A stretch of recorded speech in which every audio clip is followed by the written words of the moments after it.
გამარჯობა, ეს არის გადაცემა გვერდიდან და მე ვარ დავით კალანდია. მიხეილ სააკაშვილი მტკიცად უჭერს მხარს ყულევის სპორტის სანქცირებას.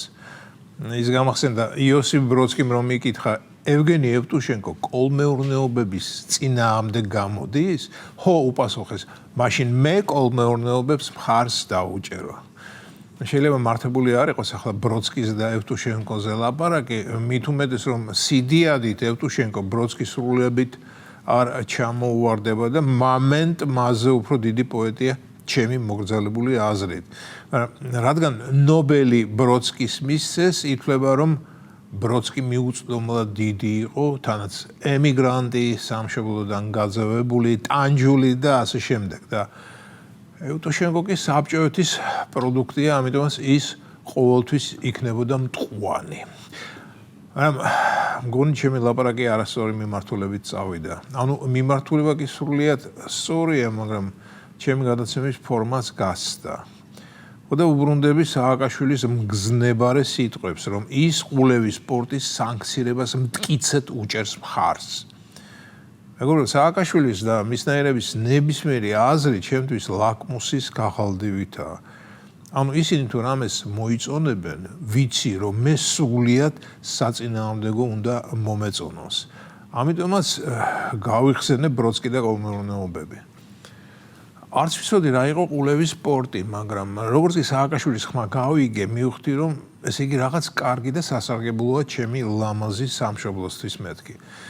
მე გავარკვიე რომ ევროკავშირმა რუსეთის სანქციების მეოცე პაკეტში შესაძლოა საქართველოს ყულევის სპორტიც შეიტანოს იმის გამო, რომ ის ვითომ და გამოიყენება ნედლი ნავთობის ან ნავთობპროდუქტების საზღვაო ტრანსპორტირებისთვის, რომლებიც წარმოებულია რუსეთში ან ექსპორტირებულია რუსული გემებით.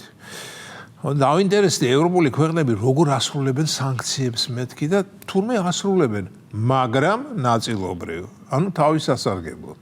პირდაპირ კავშირები რასაკვირველი არ აქვთ, სამაგიეროდ მესამე ქვეყნებს, მაგალითად სომხეთსა და ყაზახეთს იყენებენ იმ სანქციებზე გვერდით ასავლელად და წარმატებით გამოსდით. და ეს ქვეყნებია სულ რაღაც ბელგია, გერმანია, საფრანგეთი, იტალია, ესპანეთი და ასე შემდეგ.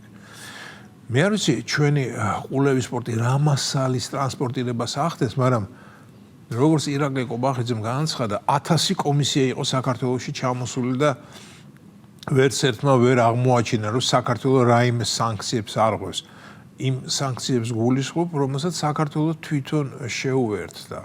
და რომლებსაც არ შეუერთდა, იმიტომ არ შეუერთდა, რომ საქართველოს მოსახლეობა თავისი გეოპოლიტიკური მდგომარეობიდან გამომდინარე ძალიან შეზღუდულია ჰქონდეს ის ფუფუნება, რომ ყველა სანქციას შეუერთდეს. და ბრიუსელის უაზრო პოლიტიკის გამო ჩვენ ბოლოს ვერ დავიხოცებით. აი, ასე გადაეცით ბრიუსელს, თუ კი ვინმეს ხმა მიგიწვდებათ. და შეეხება სააკაშვილს. ხო, ისევ სააკაშვილზე ვლაპარაკობ. გაგიათ ასეთი რამ.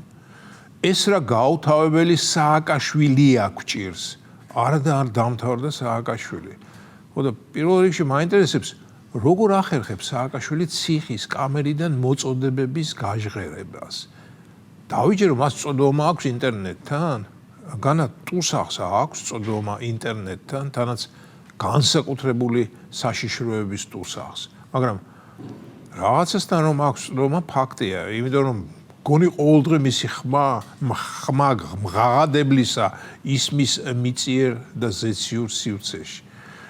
მე რიგით მოქალაქეს მაქვს კითხვა, როგორ ახერხებს ის თავისუფალ სივრცესთან დაკავშირებას? ხომ მაქვს ამის გაგების უფლება მე რიგით მოქალაქეს? ვიღაცა მითხრა რომ ადვოკატებს გამოაქვთ მისი სიტყვანი სიბრიყვენი. შეიძლება ასეც იყოს, მაგრამ ამ შემთხვევაში სადაა გარანტია, რომ ადვოკატებს სიტყვით გამოაქვთ მიშას სიტყვა და სადაა გარანტია, რომ ნამდვილად მიშას სიტყვა და არა ვინმე სანიკიძე ან გიანოდია არ უწერს ამ სიტყვას და როგორც მიშასაც ისე ასაღებს.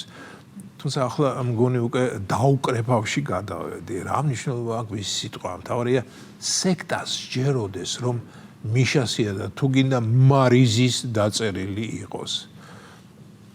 მეორე საკითხი, რაც მინდა მოგახსენოთ, ისაა, რომ სააკაშვილი ყველაზე მეტად იმას ნატრობს, საქართველოში ეკონომიკური კატასტროფა რომ მოხდეს. მისი აზრით, რაც უფრო ცუდად იცხოვრებს ჩვენი მოსახლეობა, მით უფრო ადრე გამოძრება ის დილეგიდან.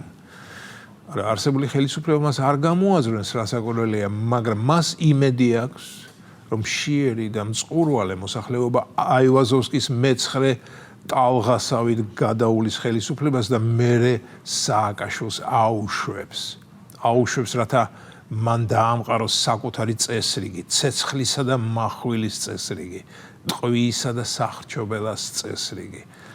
ამის იმედი აქვს და ამიტომაც ის მხარს დაუჭერს ყველაფერს, რაც ჩვენ გვავნებს. მეგობრებო, ბევრი მავნებელი მინახავს, მაგრამ სააკაშვილისნაირი მავნებელი ეს სრულიად უნიკალური შემთხვევაა.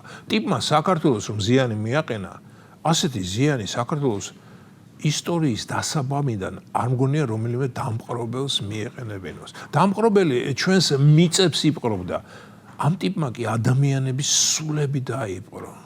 დამპყრობელი მიდის მოდის სამშობლო კი რჩება და სააკაშვილისგან მოწამლული სულები კი მარადიულია. მეშინია მის მიერ დასახიჩრებული ადამიანების მომავალი თაობა გენეტიკურ დონეზე არ გამოდგეს ასეთი, როგორ თქვა ეს რბილად. ჯობია რომ ვიტყვე. და ბოლოს, როდის გასამართლდება საბოლოოდ რეჟიმი. ეს იყო გადაცემა გვერდიდან და მეორე დავით კალანდია.